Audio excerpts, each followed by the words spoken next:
তোমরা পরীক্ষায় এরকম ধরনের হরণ দেখলে ভয় পেয়ে যাও, কিন্তু এরকম ধরনের হরণ এক্কেবারে ইজি, একদম ইজি, পুরো জল ভাতের মতো। যদি তুমি এই ভিডিওটি দেখে নাও তাহলে আমি বলছি মুখে মুখেই সলভ করতে পারবে, খাতা কলমের প্রয়োজন পড়বে না। কিন্তু তোমাদের বোঝানোর জন্য আমার খাতা কলমের প্রয়োজন আছে। তো দেখে নাও কী করবে। আর হ্যাঁ, একটা কথা, এখানে হরণ দিয়েছেন, আমরা হরণ করবো না, আমরা পূরণ করে এটার উত্তর বের করে নেব, কিন্তু উত্তরটা ঠিকই হবে। আর এটা তুমি পরীক্ষাতেও অ্যাপ্লাই করতে পারবে, ঠিক আছে? তো এখানে 5 দিয়েছে, আমি 5টাকে সিম্পল লিখে নেব। এখানে হরণ দিয়েছে, আমি হরণটাকে কী করবো, পূরণে পরিবর্তন করে নেব। হরণের জায়গায় আমি কী লিখবো, পূরণ লিখবো, ঠিক আছে? আমি হরণের জায়গায় যেহেতু আমি পূরণ লিখেছি, তার মানে কী হবে, এই 5টা চলে যাবে উপরে, একটা চলে যাবে নিচে, ঠিক আছে? পুরো উল্টে যাবে, ঠিক আছে? তো 5টাকে আমি উপরে লিখে নিই, একটাকে আমি নিচে লিখে নিলাম, ঠিক আছে?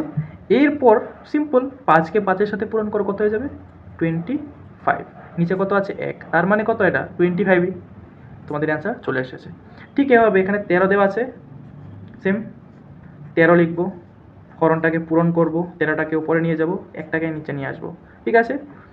তারপর 13কে 13 সাথে পূরণ করে নেব, কত হবে, 13 সাথে 13 পূরণ করলে তোমাদের হবে 9, 3, 6, 1, 169। আমি পূরণটা কীভাবে করেছি 13 সাথে 13, সেটার জন্য শর্ট ট্রিক আছে, তো আমি পরবর্তী ভিডিওতে সেই শর্ট ট্রিকটা নিয়ে আলোচনা করব যদি তোমাদের প্রয়োজন হয়। ঠিক এরকমভাবে 27 আছে, তো 27টা লিখে নাও। হরণের জায়গায় কী করবো, আমি পূরণ দিয়ে দেবো, 27টা চলে যাবে উপরে আর 2টা চলে আসবে নিচে, ঠিক আছে? তো 27-এর সাথে যদি আমি 27 পূরণ করি তাহলে কত হবে, আমি করে নিচ্ছি,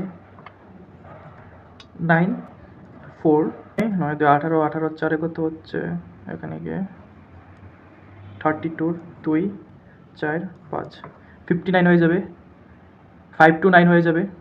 তারপর তুমি কী করবে, তলে আছে কত, 2, তারপর 2 দিয়ে এটাকে ভাগ করে নাও, 2 দিয়ে ভাগ করলেই তোমাদের অ্যান্সার চলে আসবে। তো 2 দিয়ে ভাগ করলে কত হবে, 2 বার যাবে 12 হবে, 6, 9-এর মাঝে কয়বার যাবে, তোমার 4 বার যাবে, হাতে থাকবে 1.5, তোমাদের অ্যান্সার চলে এসেছে। ঠিক এভাবে এটার অ্যান্সার কত হবে তোমরা কমেন্টে জানিও।